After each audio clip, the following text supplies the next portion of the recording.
Welcome to a few days alone in Paris, which features a lot of park time, gallery hopping, and some much needed time for rest. Exhausted and very jet lagged after over 24 hours of travel all alone, I lugged my bag up 6 flights of stairs and settled into my Airbnb.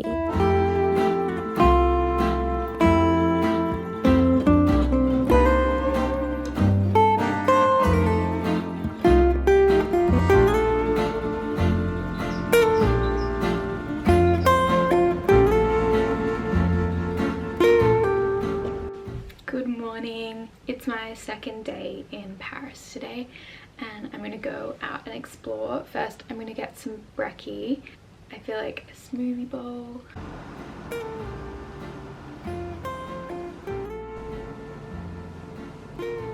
I'm finding that mornings here have been such a nice, quiet, relaxing time to myself since a lot of places aren't open and the streets are just so silent. I am jet lagged a little bit, so I've been waking up at 5:30 a.m. and it's just been so nice. I've been journaling, reading, going through some of the art books in this apartment because the person who lives in this Airbnb has such good taste, so I've been trying to look through all of her books that she has here. I think it's always so nice when they really pay attention to details like that in Airbnbs. Also, I'm such a apartment girl. I would so much rather stay in a place like this where it feels like a home as opposed to a hotel when I'm traveling, especially because I'm by myself. I feel like I can really settle into the space a lot more. Here is a mini apartment tour of the place I'm staying in Paris. It's a little studio apartment and it's so perfect for me being here by myself. It's really light and bright and I feel really safe here being alone. The main reason why I booked this place is because of the big windows and they did not disappoint. I spent a lot of my time sitting by the windowsill, people watching at the busy street below.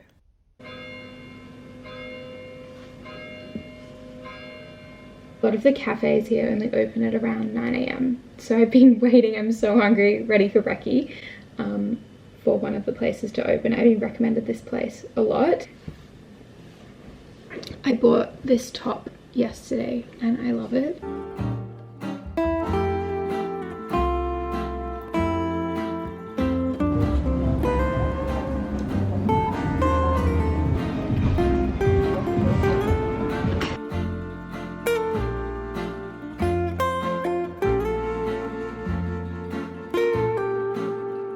I think I want to go see a art gallery of some sorts, or maybe a couple if I have time. I'm going to go to one traditional gallery, go see Monet's water lilies, because I haven't actually seen those in person in Paris before. And then I'm going to take you to my favorite art gallery in the whole entire world.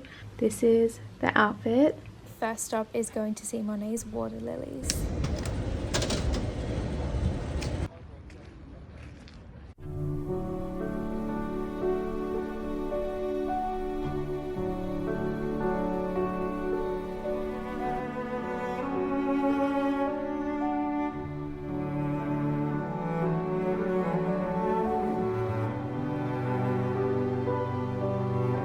I didn't expect to love these artworks as much as I did, but I felt like as soon as I stepped back and saw them all at once, because they're all displayed in one big room, I could really appreciate them and they were absolutely beautiful. I guess because of the scale of the artworks, when you step back you feel immersed in the scene. There's no direct focal point for your eyes to go to, so you're able to get lost in the colours and the textures of the lily pads. This, coupled with the morning quietness of the gallery, made it a really calming and tranquil experience.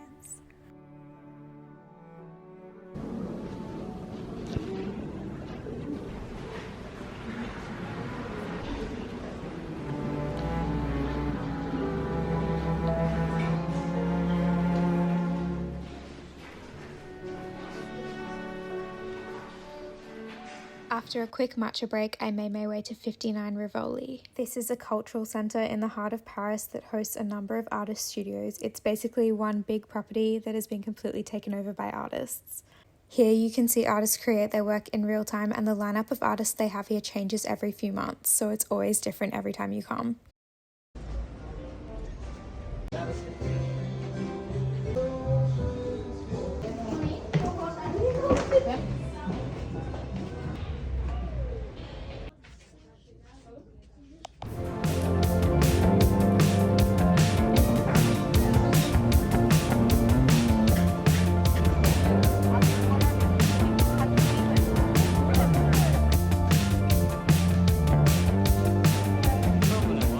I went to get a takeaway sandwich for lunch from a place called Chez Elaine Miam Miam. It came very heavily recommended and it was delicious, although they accidentally put meat in my vegetarian sandwich.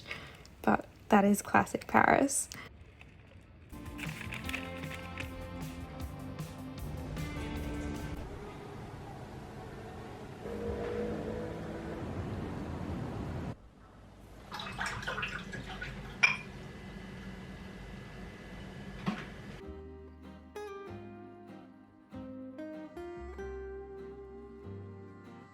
I was not exaggerating when I told you that I spent most of my time by this windowsill, and for good reason, because watching the streets come alive in the mornings from the sunrise was my favourite part of the whole trip. I could smell a bakery that was right below and it was just heaven.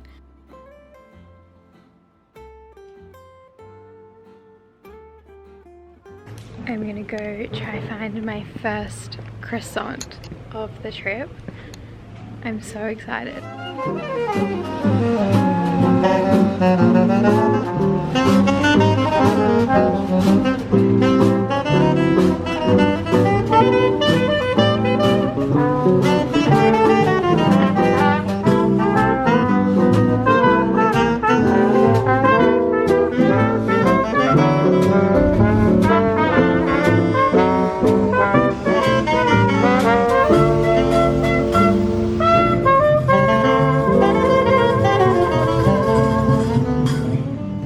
After a classic Parisian brekkie, my day of walking around and wandering began. I feel like the best way to discover any new place when you're traveling is just by wandering around the streets and going into every shop that you stumble upon. Paris really is one of the best shopping cities I have ever been to, with a number of different concept stores and creative shops. I am manifesting having my ceramic designs in this concept store called Merci one day. If you guys go to Paris, you have to check it out. It's 3 levels of design heaven. It wouldn't be a Paris trip without a lunch from Lastu Falafel. These are the yummiest falafels in the entire world. Searching for somewhere to eat, I stumbled upon the National Archive Museum, and I didn't even know this place existed, but it ended up being the most perfect, blissful place to read my book for the rest of the afternoon. It was the perfect end to my solo 3 days of travel before heading to Copenhagen.